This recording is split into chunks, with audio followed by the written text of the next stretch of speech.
Good morning, students. In our previous lecture, we discussed how the intellectual and prosperous third state people joined peasants, workers, artisans, and small landless laborers in their revolt, and how this middle class interfere changed the direction of the revolt from fight against rising inflation to fight against inequality in the society and fight for right. To understand this, let's look at the growing middle class during the 18th century. The growing middle class came up in the France with the point that the special privileges that were given to the clergy and nobility have to be waived out. What made third state to come up with this point? Let's find out in the detail. The revolts in the initial year or in the past where the third state people were burden of all types of taxes. So whenever there is an increase in the taxes or whenever there is a food scarcity, the third state people, peasants, workers, artisans, small landless laborers, tries to raise up their voice to make the ruler to understand that they are facing so many problems, but they could not succeed in their attempts. So that point has been left out for the prosperous third state people who came or emerged as middle class in the latter part of the 18th century with the expansion of overseas trade. The merchants in the 18th century started to do trade not only within the country but they always started to overseas trade. With this overseas trade, they started to earn huge profits. In addition to merchants, the third state include professions such as lawyers, administrative officials, educated people. All these were educated and believed that no group in society should be privileged by birth. They said there is no book which claimed they should have special privileges given to a particular group on the basis of their birth. They highly espoused the idea of meritocracy, where people get their social position on the basis of his and her merit and ability. So this question started to raise up on a very high note. And later we also look at the book written by John Jacob Rousseau and John Locke. John Locke, in his book Two Treatises of Government, refute the idea of divine and absolute right of the monarch. The divine right theory that was refuted or criticized by John Locke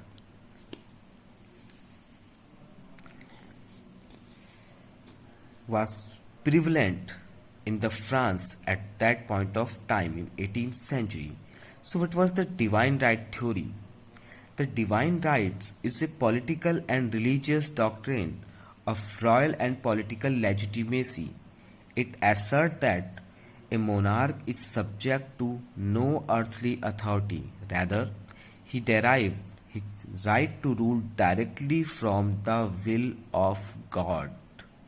So divine right, just the, the notion of this divine right theory legitimate or legitimize the idea that just as a father's authority is absolute in a family, so is the king's in the state. And those who argued against it were agents of evil, opposed to the will of God. So such kind of divine right theory provide legitimacy to the authority of monarch in France that considered the root cause of suffering of the common people, especially third estate. Similarly, Jean-Jacques Rousseau carried the idea forward, proposing a form of government that is based on social contract between people and their representatives. You can understand this also as a kind of agreement between the ruler and the ruled, where the ruler has certain kinds of duties to fulfill for the betterment of their subjects, and at the same time the subjects or the ruled also had certain kinds of fixed duty to fulfill to maintain the social order in the society. You can see this you can see the glimpse of this social contract theory in most of the democratic state nowadays, where welfare state form policy or make policy for the development, for the betterment of their citizens. At the same time, citizens of the nation have some fundamental duties which they have to perform to maintain social order in the society. So what Rousseau said in his social contract theory that person moral or political obligations are dependent upon a contract or agreement among them to form the society in which they live. So there is a general agreement between the people. So power rests with the people, not with their king and monarch. So people are the original power holders, not the power sufferers. At the same time, in USA, the ideology of separation of power was put into force after the 13 colonies declared their independence from Britain. So this ideology of separation of power or division of power was given by Montesquieu in the in his work Spirit of Laws. You can also see the separation of power or the idea of division of power in our Indian constitution when we talk about legislative, judiciary and executive branch or institutions working together to make constitution run properly. So what Montesquieu says, he challenged divine right theory of the with the doctrine of separation of powers, arguing that government is best conducted when the executive branch is checked and balanced by an independent legislative and judiciary. With these ideas, France people want to clear what are the rights that a king hold. Are they judicially right? Are they political rights? Are they administrative rights? They also need a clear separation on the holding of the powers of king and question why are not people involved in it? Why there are special privileges given to the people on the basis on their birth?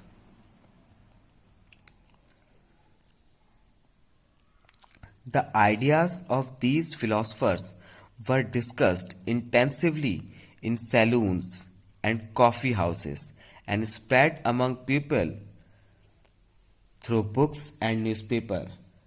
As most of the people were uneducated, the people, those who know the read and write, started to read aloud so the neighboring uneducated people can also understand the idea laying behind the notion of power separation.